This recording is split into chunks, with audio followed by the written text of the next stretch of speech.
சரி அப்படின்னா நான் என்ன பண்ணணும்? இதற்கு என்னுடைய வாழ்க்கையில் எனக்கே நடந்த விஷயங்கள், இதை நான் வந்து நார்மலாக என்னுடைய லீடர்ஷிப் ப்ரோக்ராம்ஸில் எல்லாத்துலேயுமே பார்த்தீங்கன்னா, எனக்கு இருக்கக்கூடிய பல திறமைகள், ஒரு திறமைகள் பார்த்தீங்கன்னா, எந்த விஷயத்தை நான் கற்றுட்டாலும் அதை வந்து ஒரு திட்டமாகவோ ஒரு ஃப்ரேம் ஒர்க்காகவோ மாற்றிடுவேன். ஃப்ரேம் ஒர்க்னா உதாரணத்துக்கு சமையல் எடுத்துக்கங்க. உங்களோட சமையல் அருமையாக இருக்கும். இன்னொருத்தருக்கு எப்படி சொல்லிக் கொடுப்பீங்க? கொஞ்சம் அரிசி எடுத்து போடு, கொஞ்சம் பருப்பு போடு அப்படி சொன்னால் புரியாது. அப்போ என்ன பண்ணணும்? இந்த அரிசியை வாங்கு, இவ்வளோ நேரம் ஊற வை, இந்த பருப்பை வாங்கு, இவ்வளோ நேரம் ஊற வை, இந்த டிகிரியில் இவ்வளோ பதத்துக்கு அதை சூடுக்கு கொண்டு வா, அதுக்கப்புறம் இவ்வளோ நேரம் சேர்ந்து கலை, அந்த நேரத்தில் இந்த கறிகாயை வெட்டினது இப்படி போடு. அதுக்கு பேர் ப்ராசஸ்ன்னு சொல்லி சொல்லுவாங்க. ஃப்ரேம் ஒர்க் ரிப்பீட்டபிள்னு சொல்லி சொல்லுவாங்க. நான் செய்கிறது உங்களாலையும் செய்ய முடிஞ்சதுன்னா உங்களுக்கு அது புரிஞ்சுது.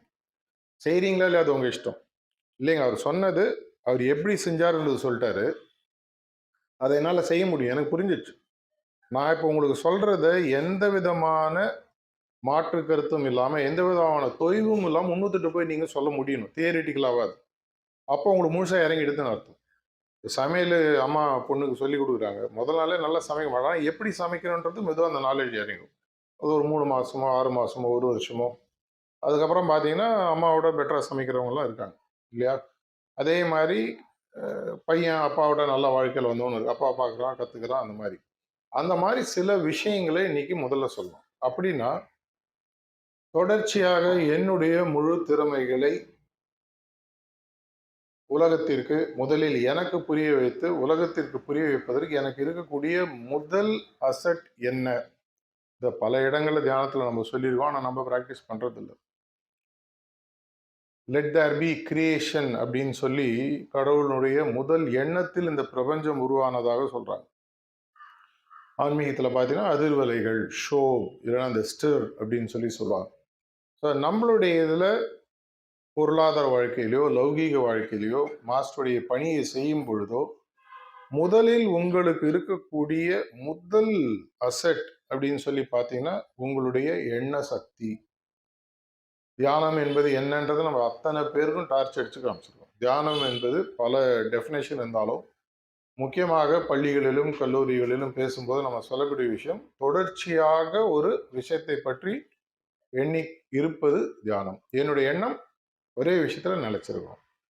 அதுக்கு பல இடங்களில் நான் நிறைய இடங்களில் ஸ்டூடெண்ட்ஸுக்கு சொல்லக்கூடிய எக்ஸாம்பிள், நம்மளுக்கு ஒரு 5வது 6வது 7ஆம் கிளாஸில் எப்போ அந்த ஃபிசிக்ஸ் சப்ஜெக்ட் டீப்பாக போதோ அப்போ கையில் கொஞ்சம் பஞ்சை கொடுப்பாங்க, சூரியன்ட்ட காட்ட சொல்லுவாங்க. எவ்வளோ நேரம் காமிச்சாலும் மிஞ்சி போனால் அது கொஞ்சம் சூடாகும், அதுக்கு மேலே ஒன்றும் ஆகாது. அதுக்கப்புறமாக ஒரு பூத கண்ணாடியை வாத்தியார் கொடுப்பாரு. அந்த பூத கண்ணாடியை சூரியனில் ஒரு ஆங்கிளில் ஒரு டிஸ்டன்ஸில் பிடிக்கும் பொழுது அந்த ரேஸ் சூரிய கதிர்களானது கன்வர்ஜ் ஆகி என்ன ஆகும்னு பார்த்தீங்கன்னா டக்குன்னு பஞ்சு பத்தி. இவ்வளோதான் மொத்த கான்செப்ட். அப்படின்னா உலகத்திற்கெல்லாம் தியானத்தை சொல்லி கொடுத்து காரியம் வராது. அடிக்கடி எங்களை கிண்டலாக சொன்னது ஒரு டாக்லேயே சொல்லியிருக்காரு. எல்லாரும் தியானம் செய்யறதாக நினைச்சிட்டு உட்காந்துட்டீங்க, எவ்வளோ பேர் தியானம் செய்றீங்கன்னு கேட்பார். All of you are sitting in meditation thinking you are meditating, how many are actually meditating அடிக்கடி கேட்பார். ஏன்னா ஒரு சப்போசிஷனோட நம்ம தியானத்தை ஆரம்பிக்கிறோம் இல்லையா? உலகத்தில் வியாபித்திருக்கக்கூடிய தெய்வீக ஒளியானது என்னுடைய இதயத்திலும் ஒளி ரூபமாக இருக்கிறது அனுமானத்துடன் உட்காரும். உட்கார்ந்த உடனே அப்படியே கன்னியாவதா இல்லை, புஸ்கு புஸ்கு அங்கே இங்கே.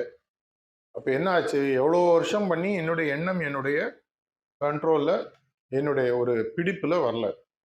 இந்த எண்ணம் எப்போ உங்கள் பிடிப்பில் வருகிறதோ, இந்த எண்ணம் தான் ஆக்சுவலாக பார்த்தீங்கன்னா இதே இதில் வெள்ளூர் சென்டரில் 3 வருஷம் முன்னாடி நான் வரும்பொழுது ஆர்எஃப்ஐ எடுக்கிறதுக்கு முன்னாடி ஒரு முறை நான் வந்தபோது ஒரு டாக் நான் கொடுத்தேன். இவங்களுக்குலாம் ஞாபகம் இருக்கா ஞாபகம் இல்லை. அப்போ என்ன ஒரு டாப்பிக்கில் பேசினேன், சம்ஸ்காராஸ் அண்ட் டெண்டன்சிஸை பற்றி பேச சொல்லி சொன்னாங்க. யாருக்கா ஞாபகம் இருக்கா? எங்கேயோ கேட்ட மாதிரி இருக்குது. அதான் சாப்பிட்டு ஒரு வடை சாப்பிட்டீங்க, காரில் ஏறினீங்க, ஒரு இளநீ குத்தம், அதுக்கப்புறம் பக்கத்தில் போயிட்டு ஒரு மரம் நட்டீங்க, அது ஞாபகம் இருக்கா? அதெல்லாம் ஞாபகம். அதெல்லாம் டெண்டன்சி கிளீனா இல்லையா? அதை பற்றி பேசும்போது இந்த டாபிக் நான் இப்போ கவர் பண்ணியிருக்கேன். அதுக்காக நான் ஞாபகப்படுத்துறதுக்காக சொல்கிறேன். இந்த என்னுடைய எண்ணம் எதை பற்றி நான் தொடர்ச்சியாக எண்ணுகிறேனோ அது வலிமை பெற ஆரம்பிக்கும். இது முதல் ஸ்டெப், ஞாபகம் வச்சுக்கோங்க. ஸ்டெப்போட சீக்வன்ஸ் சொல்கிறேன், ஒவ்வொரு சீக்வன்ஸும் எக்ஸ்பிளைன் பண்ணி வர்றேன். முதல்ல இங்கிலீஷில் சொல்கிறேன், தமிழையும் சொல்கிறேன். முதல் வேர்டு இங்கிலீஷில் திங்கிங் இல்லை தாட்னு போடுங்க. ரெண்டும் ஒன்றும் இல்லை, புரிதலுக்காக. தாட்ன்றது பிகினிங், திங்கிங்ன்றது ப்ராசஸ்ன்னு தாஜி ஒரு 3 மாதம் முன்னாடி ஒரு டாக்கில் எக்ஸ்பிளைன் பண்ணார். தில்சேல எவ்வளோ பேர் பார்த்தீங்க ஞாபகம் இல்லை. இல்லை தாட் இல்லை திங்கிங் முதல்ல ஸ்டெப்பு வச்சுக்கோங்க. திங்கிங்னே வச்சுக்கோங்க. தாட்ன்றது ஒரு சீடு, திங்கிங்ன்றது அந்த சீடானது வளரக்கூடிய நிலை. அதை பற்றிய நான் தொடர் சிந்திப்பு அப்படின்னு வச்சுக்கோங்க. நான் இங்கிலீஷில் சொல்கிற தமிழ் வார்த்தை. இந்த திங்கிங் வலுப்பெற வலுப்பெற வலுப்பெற அடுத்த ஸ்டெப்பாக மாறுகிறது. இங்கிலீஷில் பார்த்தீங்கன்னா thinking leads to belief system சொல்லி சொல்லுவாங்க. பிலீஃப் சிஸ்டம்னா என்னுடைய நம்பிக்கை சிஸ்டம், என்ன சொல்ல, ஒரு நம்பிக்கை வடிவம் தோற்றம்னு வச்சுக்கோங்களேன். இது இரண்டாவது ஸ்டெப்பு. இந்த நம்பிக்கையானது ஒரு உயரிய சக்தியுடன் இணையும் போது மூணாவது ஸ்டெப்புக்கு நம்ம வரோம். அதுதான் ஃபெய்த், இல்லைன்னா பற்று உறுதி. ஸோ முதல்ல பார்த்தீங்கன்னா எண்ணம், தொடர் எண்ணம். இந்த தொடர் எண்ணமானது நம்பிக்கையாக மாறுகிறது. இந்த நம்பிக்கையானது பற்றுறுதியாக மாறுகிறது.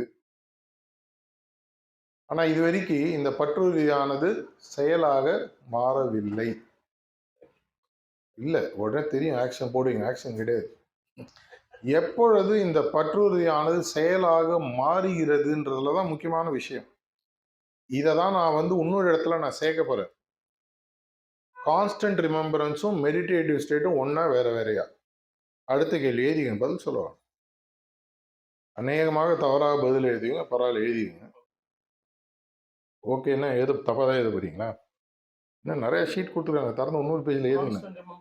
அண்ட் மெடிடேட்டிவ் ஸ்டேட் ரெண்டும் ஒன்னா வேற வேறையா?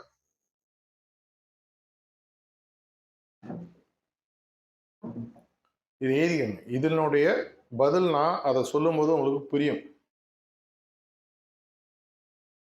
இந்த பற்றுறுதியானது செயலாக மாறுவதற்கு முன்னால் ஒரு முக்கியமான விஷயம் நடக்கும். எது என்னுடைய பற்றுறுதியாக மாறியதோ அதை பற்றி எனக்கு உணர்வு பூர்வமான கனெக்ஷன் உருவாகும். அதுக்கு பேர் தான் ஆங்கிலத்தில் என்ன சொல்லுவாங்க, ஃபீலிங்ஸ் சொல்லுவாங்க. எமோஷன் இல்லை, ஃபீலிங். எமோஷன்றது புகை, ஃபீலிங்கிறது நெருப்பு. எப்போ எனக்கு அதன் மேல ஒரு ஆத்மார்த்தமான ஒரு உணர்வு பூர்வமான பற்றுறுதி, இந்த பற்றுறுதி சார்ந்து ஏதாவது செய்யணும். என் குடும்பம் எனக்கு ரொம்ப முக்கியம் அப்படின்ற ஒரு பற்றுறுதி என் குடும்பத்து மேல எனக்கு உருவாயிடுச்சுன்னா, அந்த குடும்பத்துக்கு ஏதாவது செய்யணும்னு உள்ளேன்னு ஒரு குரல் வரும். அப்பதான் அந்த பற்றுறுதி ஃபீலிங்கா மாறும்.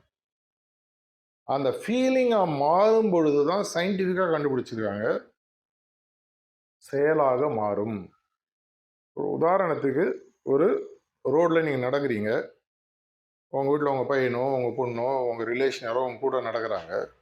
என்னுடைய குடும்பம் என்னோட அவங்க ரொம்ப முக்கியன்ற ஒரு பற்றுறுதி உங்களுக்கு இருக்கு. நம்ம இது அந்த காலத்து தமிழ் புத்தகங்கள்லாம் படிச்சிருக்கோம். திடீர்னு எதிர்க்கு ஒரு பெரிய மிருகம் வருது.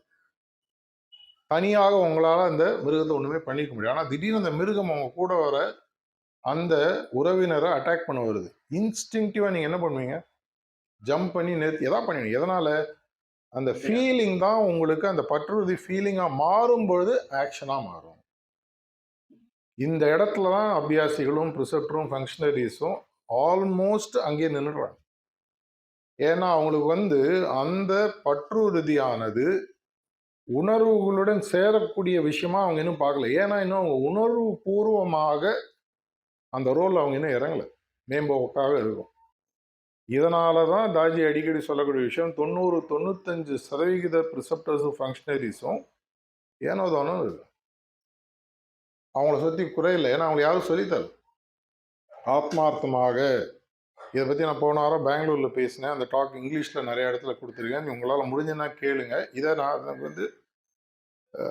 ரிவர்சிங் தி ட்ரிபிள்-எம்னு ஒரு டாக் கொடுத்தேன் போன வாரம். நம்மளுக்கு தெரிஞ்ச ட்ரிபிள்-எம் என்ன? Master, mission, method. இந்த வழியில் போனீங்கன்னா வேலைக்கு ஆகாது. மெத்தட் மிஷன் மாஸ்டராக மாற்றணும். அதை தான் நான் பண்ணேன். இது நீங்கள் தான் பண்ணணும்னு சொல்ல வரல.